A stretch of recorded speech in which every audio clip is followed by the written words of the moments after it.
What's up, Falcon fans and non-Falcon fans? On today's episode of Falcon Cave, where we discuss Falcon topics. In today's episode, we're going to talk about Derrick Henry. Nay or yay? Should the Falcons get him? If you guys like this type of content, hit that like button, subscribe to your boy, it helps out a lot. Share this video with your friends and foes until the day of time. Until then, let's continue with the video. So there was this article I was looking at when I was waking up early in the morning about should the Atlanta Falcons trade for Derrick Henry? And at first, why would that even be a possible thing? Could that even happen? But then I didn't realize, unfortunately, the Tennessee Titans are in a cap budget situation. Now, they're not in cap hell, but they don't have a lot of money to spend. So I was looking on YouTube to see what I can learn, and I stumbled on this YouTube channel called A to Z Sports Nashville. Go check him out. He's actually pretty interesting, and I learned a lot about what the dealio is going on. Where the Tennessee Titans are cutting players like their kicker, Randy Bulk, linebacker, Zach Cunningham, wide receiver Robert Woods, and of course left tackle Taylor Lewan, where they need to get more money so they can eventually pay or go out and grab, certain players, probably like the quarterbacks, because there's been rumors that Ryan Tannehill might not last for this year. And then of course now the rumor is, will Derrick Henry be part of the organization for next year, because he is 29 and he's due for over $16 million cap hit. And he had 1 year left on his contract. So, that's the question. Should the Atlanta Falcons take a huge risk on getting a guy like this? And I have some positives, obviously, and then I got some questionable negatives, not on him personally, but just on the situation, should we go out for him, okay?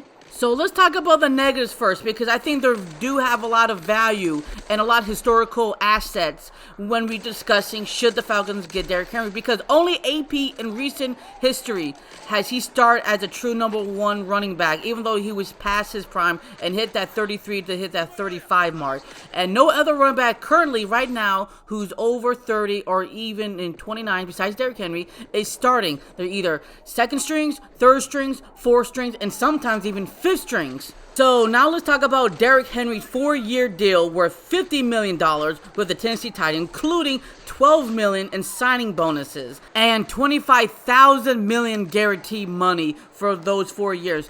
So the question is, should the Falcons even consider taking on that huge contract? The good thing for us is that most of it is already paid for the Tennessee Titans, so I don't know how much we were willing to pay for it if we trade for him. So the question is, if he does come here, do we have to restructure his contract to make it a more team-friendly deal, to give him an extra 2 years or something like that? I don't know. And the other question is very important, will he be the starter for us? If not, Tyler Algier will be the starter, and then Derrick Henry will be the backup. But that's the thing. Does Derrick Henry want to be the backup? I don't think so. I think he wants to prove to everybody, including himself, that he is still a capable back until the test of times. And for that, I don't think he even would like to even have the interest in trying to sign as a backup role player, because usually you don't get a lot of touches. You don't get a lot of screen time, as the kids would say. So now let's talk about the positive. And one positive thing about Derrick Henry is that he has longevity for the running back committee. And he only had one truly terrible season where he got injured, only played in 8 games, and that was in 2021, where he still eclipsed 937 yards and 10 rushing touchdowns on 219 attempts. So he still got it.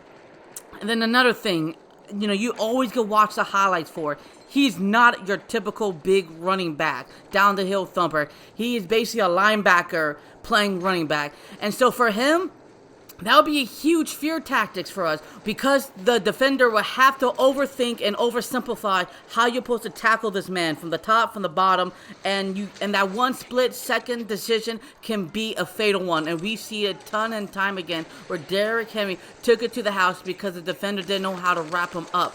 And that's scary. That does scare a lot of defenders, and that makes them question how you're supposed to handle this monster of a train. And they get tired, so when the defenders get tired, it's easier to move the chain, run the clock down, and it gives you better opportunity to not blow leads.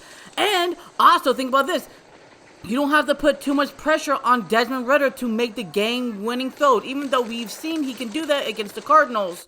So I think this is an excellent pick when it comes to that type of thing. And another one I like a lot is we can give Tyler Algier a great master for him to learn when eventually Derrick Henry will have to retire or go somewhere else. And that means Tyler Algier already knows the key moments, knows the steps, the routes, the ball vision even better because he learned from the best running back in NFL history for right now as we stand. And why not give the Falcons more arsenal to help this offense become even more of a juggernaut? Because we have seen this time and time again that the NFL gives leeway more into the offensive side of the ball than the defense side of the ball. And that's just how the cookie crumbles. So why not improve on the offense even more? Because, opportunities are much easier to come by when it comes to the offensive playing calls.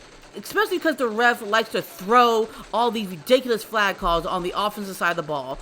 And it just makes more sense. Stop improving the defense because clearly we've been doing that for years. Hasn't panned out. So why not fix that problem, but really fix we can be the number one offense team scored in the world?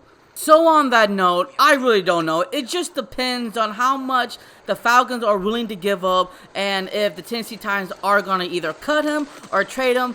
But you know what? Derrick Henry is one of those special type of running backs like, I almost said Charles Barkley for a moment. Man, he plays running back? Yeah, I'm pretty sure he did at some point in his life. You know what I'm saying? No, like Barry Sanders, like Eric Dickerson, AP, Steven Jackson type of players. They don't come around that often. So if it is in the books, I think why not go shoot our shot? We got the money, and besides, we're a running team anyways. So on that note, if you guys like this type of content, let me know. Hit that like button, subscribe, and like always, what do Falcons do? Rise up. Until the next episode, show love and peace to the world, and peace.